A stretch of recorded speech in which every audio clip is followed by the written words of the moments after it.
স্ত্রীকে পুড়িয়ে হত্যার দায়ে স্বামীকে যাবজ্জীবন কারাদণ্ডের নির্দেশ মালদা জেলা আদালতের।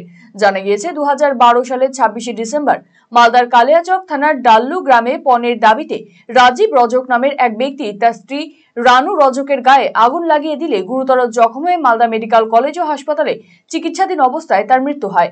মৃতার পরিবারের অভিযোগের পরিপ্রেক্ষিতে অভিযুক্ত রাজীবকে গ্রেফতার করে পুলিশ।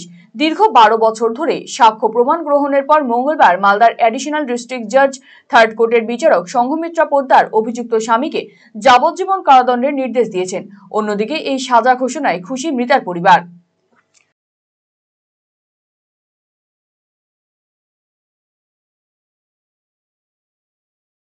তেইশ বারো তারিখে আসামিরা মন্টু রজকের বাড়ি যায় এবং বলে যে তারা ভবিষ্যতে আর কোনো তার মেয়েকে ভবিষ্যতে কোনো তার বউকে মারবে না, টর্চার করবে না এবং এই প্রতিশ্রুতি দিয়ে তারা রানু রজককে পুনরায় নিজেদের বাড়িতে নিয়ে আসে। এবং 12 তারিখে রাত্রেবেলা আসামিদের গ্রামের লোকে টেলিফোনে মন্টু রজককে জানায় যে তার মেয়ে আগুনে পুড়ে গেছে এবং মালদা মেডিকেল কলেজ অ্যান্ড হসপিটালে ভর্তি আছে।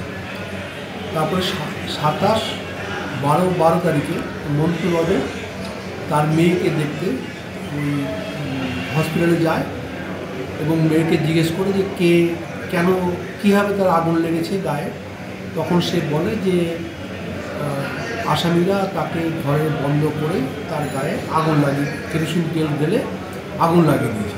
কেসটা চার্জশিট হয় 27-12 তারিখে 498A 304B 302-34 IPC-তে।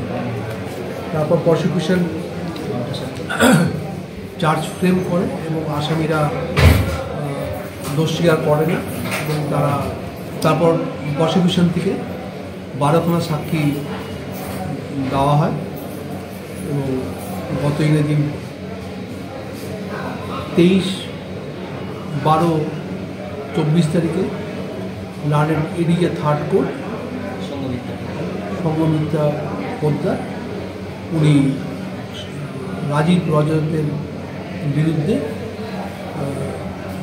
সাজা ঘোষণা করেন এবং আজকে 24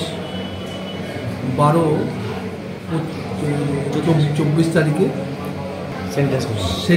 সেন্টেন্স হয় এবং রাজীব রজকের যাবজ্জীবন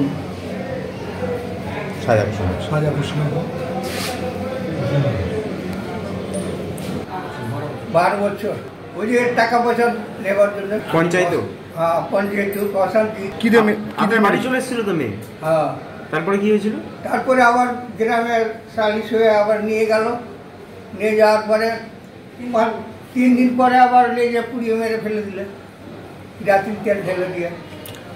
খুশি ওদের ফাঁসি চাই আমরা।